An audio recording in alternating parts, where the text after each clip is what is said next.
할렐루야. 사랑하는 우리 태안의 성도 여러분, 오늘은 비대면 유튜브로 예배를 드리는 첫 주일입니다. 교회에서 함께 만나서 예배하는 기쁨이 빠르게 회복될 수 있도록 함께 기도해 주시고, 비록 온라인이지만 예배에 집중하고 말씀에 집중하여 은혜 받는 귀한 시간이 되시기를 부탁을 드립니다. 코로나가 중국에서 시작된 지 벌써 2년이 되어가고 있습니다. 그동안 코로나로 인해 전 세계가 문을 걸어 잠그고 방역에 힘을 썼지만 정말 많은 사람들이 죽고 병들어 고통을 겪었습니다.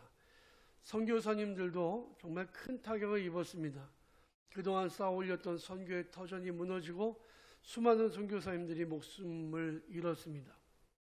우리나라 교회들은요, 생전 처음 겪는 비대면 예배의 시간을 맞이했는데 좀 풀리나 싶더니 다시 비대면으로 예배를 드리게 되었습니다.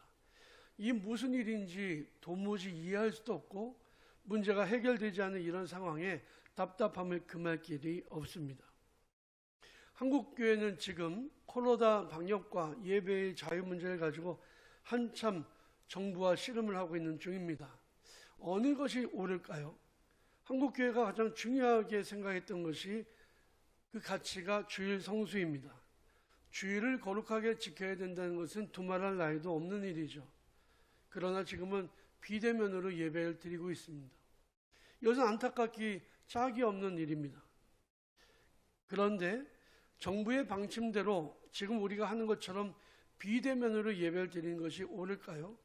아니면 일부 교회들이 하는 것처럼 순교자적인 각오로 전면, 대면 예배를 강행하는 게 옳을까요? 이것은 신학적으로 해석을 해야 될 문제도 있고 앞으로 역사가 말해주겠지만 사실 이번 코로나 팬데믹 사태는 사람들에게나 교회에게나 정말 엄청난 두려움과 혼란을 가져다 준 것이 사실입니다. 우리는 지금 이 비대면 이 상황이 하루속히 지나가기를 원하고 있습니다.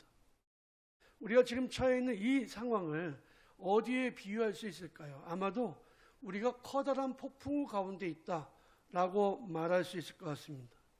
저는 오늘 본 말씀인 욥기를 중심으로 해서 폭풍우 속에서 우리 인간들이 가져야 될 신앙적인 자세에 대해서 함께 말씀을 나누고 은혜를 받기를 원합니다. 우리 인류에게 갑자기 닥쳐온 코로나 폭풍우 속에서 우리는 어떻게 살아가야만 될까요? 첫 번째로 풍랑 속에서 우리는 한없이 겸손하고 낮아져야만 합니다. 구약성경 욥기에 보면 우리는 그 속에서 인간이 만날 수 있는 한계 상황들을 다 발견하게 됩니다. 욥은 먼저 자기 자녀들의 죽음을 경험했습니다. 욥은 그 많던 재산이 한순간에 사라져버리는 몰락도 경험했습니다. 욥은 건강하던 자기의 몸이 갑자기 병들어서 죽음보다 더한 고통을 경험했습니다. 욥은 사랑하는 아내가 병든 자기를 버리고 집을 나가버리는 방치의 그 충격을 경험했습니다. 욥은 믿었던 친구들의 의심의 눈초리와 비난의 목소리를 견뎌내야만 했습니다. 무엇보다도 욥은 하나님마저 자기의 부르짖음에 침묵하시는 최대의 절망을 경험하게 되었던 것입니다. 우리가 살다 보면 우리 인생에 크던 작던 수많은 파도와 풍랑이 밀려옵니다. 어떤 것들은 쓰나미처럼 와서 모든 것을 다 휩쓸어 가버리기도 합니다. 그런데 그런 고통 중에서도 그래도 한두 가지는 소망을 가질 만한 일들이 있지 않습니까? 그런데 욥은 아무것도 붙잡을 수 없었고 어느 누구도 그를 위로해 주지 않았습니다.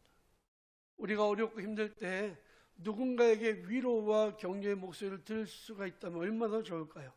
하지만 욥은 그 어려움을 이겨내도록 위로해주고 격려해주는 사람이 한 명도 없었다는 거예요. 욥은 부르짖어서 기도했습니다. 하지만 그는 하나님을 만날 수가 없었습니다. 욥은 그야말로 폭풍우 속에서 무기력했습니다. 강력하게 몰아치는 이 폭풍우 속에서 인간이 할 수 있는 일이 무엇일까요? 누가복음 8장에 보면 제자들이 갈릴리 호수를 배를 타고 횡단하여 건너갔던 일이 있었습니다. 사실 이전에도 제자들은 갈릴리 호수를 수십 번, 수백 번 건너갔을 거예요. 그런데 이날은 좀 특별했습니다. 알려진 바에 의하면 갈릴리 호수는요, 지형적으로 매우 불규칙한 기단을 형성한다고 합니다. 그래서 밤중에 엄청나게 뜨거운 그 공기가 위에서부터 밑으로 내려치기도 한다 그래요. 그래서 어쩌다가 정말 사나운 바람이나 파도가 일기도 하는 거죠. 제자들이 호수 가운데쯤 이르렀을 때에 갑자기 거대한 폭풍우가 제자들이 타고 있는 배를 덮쳤습니다. 갈릴리 호수에서 나고 자란 뼛속같이 어부였던 제자들이었지만 그들은 거대한 폭풍우 속에서 속수무책, 어떻게 해볼 방법이 없었어요. 죽지 않으려고 안간힘을 써봤지만 소용이 없었습니다. 계속해서 물을 퍼내도 들어오는 물이 나가는 물보다 더 많았습니다. 배는 점점 더 가라앉고 있었습니다. 죽음이 코앞까지 다가왔습니다. 제자들은 죽음의 공포로 새파랗게 질렸습니다. 인간이 자기 힘으로 어떻게 해볼 수 없는 그런 상황을 한계 상황이라고 말을 하죠. 지금 우리 인류는 코로나 팬데믹으로 인해서 한계 상황에 서 있는 것입니다. 사실 이것을 극복하기 위해 얼마나 많은 사람들이 노력을 하고 있는지 몰라요. 그러나 아직까지는 극복해야 될 과제가 정말 많은 것이 사실입니다. 우리가 가장 소중하게 여기는 예배마저도 비대면으로 선택할 수밖에 없는 이유가 바로 여기에 있는 거예요. 한계 상황 앞에 섰을 때 인간들은 자기들의 능력 없음을 인정해야 됩니다. 이것이 대자연과 하나님 앞에서 마땅히 가져야 될 자세인 거죠.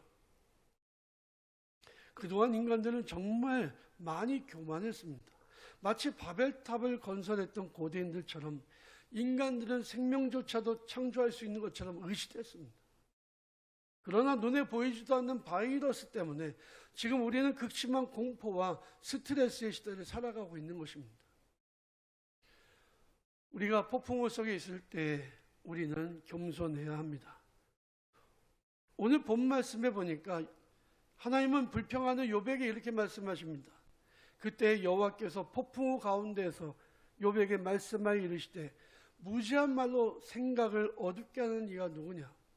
너는 대장부처럼 허리를 묶고 내가 내게 묻는 것을 대답하였지니라. 욥은 고통 중에 있을 때에도 하나님을 향한 믿음은 변하지는 않았어요. 하지만 그가 내뱉는 말들이 하나님 보시기엔 너무 어리석은 말들이었다는 거죠. 어리석은 말을, 정말 무식한 말을 뱉어내고 있었다는 거예요. 하나님이 들으셨을 때 그의 말은 어리석은 말로 이치를 가리는 교만한 말에 불과했다는 겁니다. 하나님은 욥과 오늘날 이 말씀을 듣는 우리들에게 겸손할 것을 요구하고 계세요. 코로나 비대면의 시대는 우리가 절대적으로 겸손을 배워야 하는 시기입니다.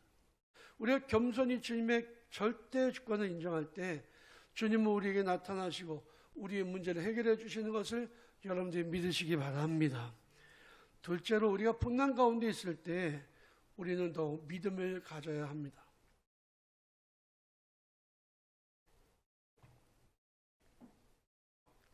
앞서 말씀드린 것처럼 제자들은 갈릴리 호수를 배를 타고 건너가고 있었습니다.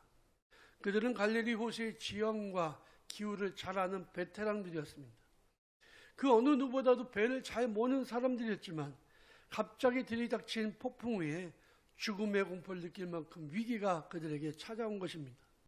그들은 아마도 그 순간 자기 집에 있는 가족들, 자기가 살아온 날들이 아마도 주마등처럼 눈앞을 지나갔을지 모릅니다.